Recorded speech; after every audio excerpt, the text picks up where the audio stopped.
Jeffrey Herlings, you are 2 GPs down after 6 months off. How are you feeling? I think it's my 10th day on the bike. I'm not exactly sure, but around 10th time, so it's not too bad. Like, I feel like I already made a little step. It's just not used to like running between different riders and things like that. Like, it's been such a long time. I haven't rode from, I think, 13th of October till, I don't know, somewhere end of March, more or less. So it's quite hard still. I feel like I'm still a bit off pace, which is quite normal after almost being 6 months off the bike. But like, even the second moto was like 50 seconds down. I think 50 seconds on a almost 40-minute moto is not that much from the top guys. And I think I finished 10th and 11th. So for 9 overall, it's quite okay. And I just try to build every single weekend. Last weekend, Raiola, it didn't go well. First moto, the second moto, you just come out and for 2 laps you showed Jeffrey Herlings' real speed. Was that good to feel you still had that raw speed, and obviously arm pump and everything it comes after that? Yeah, I did it for 3 laps and I just blew myself up. Arms, lungs, everything. Like, okay, I still got the speed, but don't want to do that. So now I also, this weekend, I was like, just want to do an average speed, good speed, what I can do for full 35-minute moto. And for me, it wasn't important, even finish 8th or finish 10th or 6th.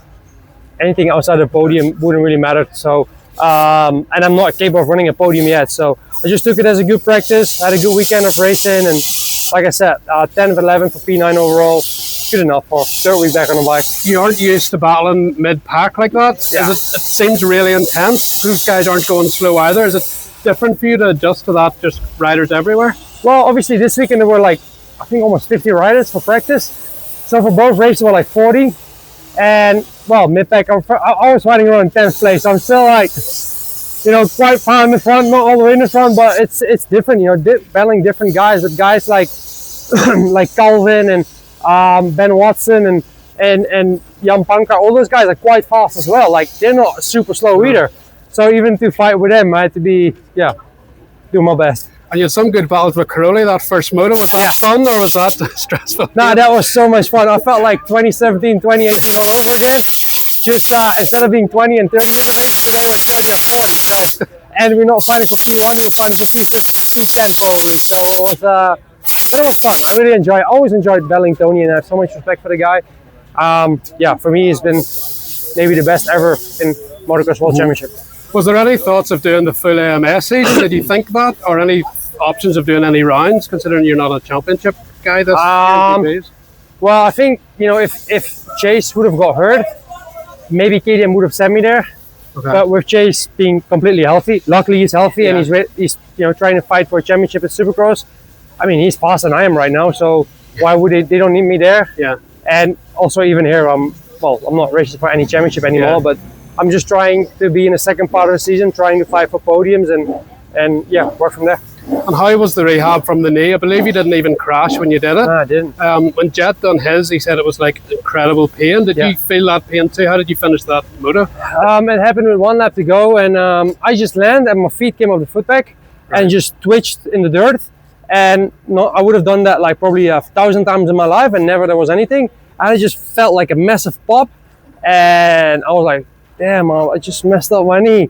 But then it was 1 more lap to go, so I just finished the lap, won the moto, obviously with Kai, and straight I felt it wasn't something right, and my knee went so swollen. And it was really weird because didn't crash, just my feet came off on the landing, and that's it. And I think you're the first foot injury you did that was really bad when you were in your absolute prime. You didn't crash either. You crushed it against the bank wall or something. So 2 really bad injuries. You didn't even crash. I think people think you crash all the time. You really don't. The reality is you don't. But some think you've 2 major injuries and no crash. Yeah, I rarely I need to knock now on this thing because I rarely crash. But when I do, I always get hurt for some reason. And what my feet was between a bank, my knee just even all without crashes. When it happened in Austin, jumped on my back, didn't crash.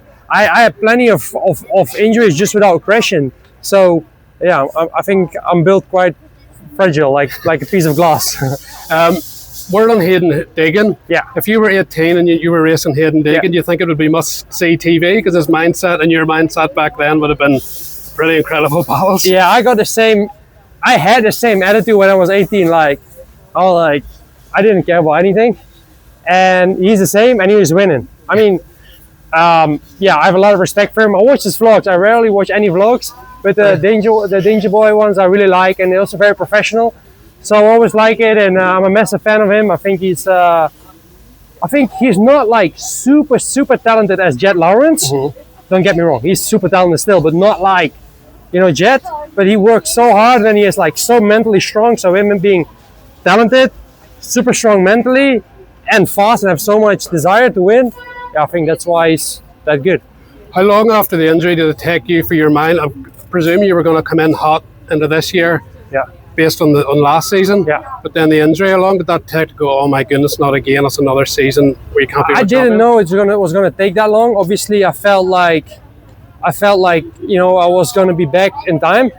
I spoke to some riders, but then they came back with 3 months and they redone the ACL, and then it took them like 6 to 9 months. I was like, okay, better I invest by taking an extra month to lower the risk of redoing the ACL instead of coming back early, maybe do the ACL again, and then I'll be out for the rest of the season. So it's also been it's on my contract year, so yeah, I couldn't afford to lose the entire season normally. I mean, I can still get hurt, but yeah, I try to put the risk as small as possible. So a contract year this year, you've been off 6 months. I presume you don't want another 6 months off. You want to race again next year. You're probably bored.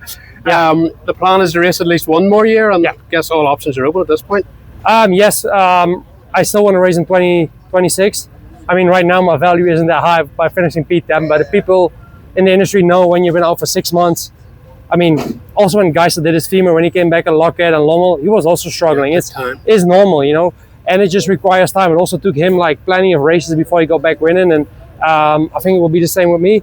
But, you know, what I've had in the past, the talent is not gone. Obviously, I do get older, but when you see today's podium with Glenn and Roman, they're like 33 and 34 years of age. They're 3 years or 4 years older than I am. So, and they're still like podium guys, so why wouldn't I be?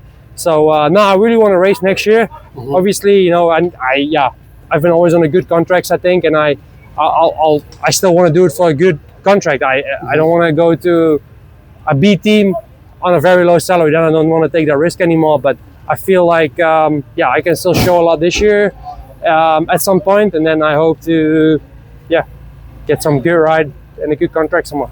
So when do you feel you'll be 100%? Is it going quicker than you thought about these first two GPs, or is it? Well, obviously, I think like Riola was my 6th day, and this weekend was like my 10th day on the bike. So it's like I was struggling a bit with my setup. Like my setup was still from last year when I was in my prime. I wouldn't say like my prime like 2018, but I was quite fast. I won the sand race as an R&M Lommel, so I had that setup, and I was just too slow for running that setup. So right now I'm just running a bike which was given to me. I feel like I'm too slow to really test because I feel like I'm still improving every week. So to make a setup today and maybe faster like in 3 weeks, then that setup like wouldn't be good. So better I just keep riding, and once I feel like I'm up to speed, to then make a good setup.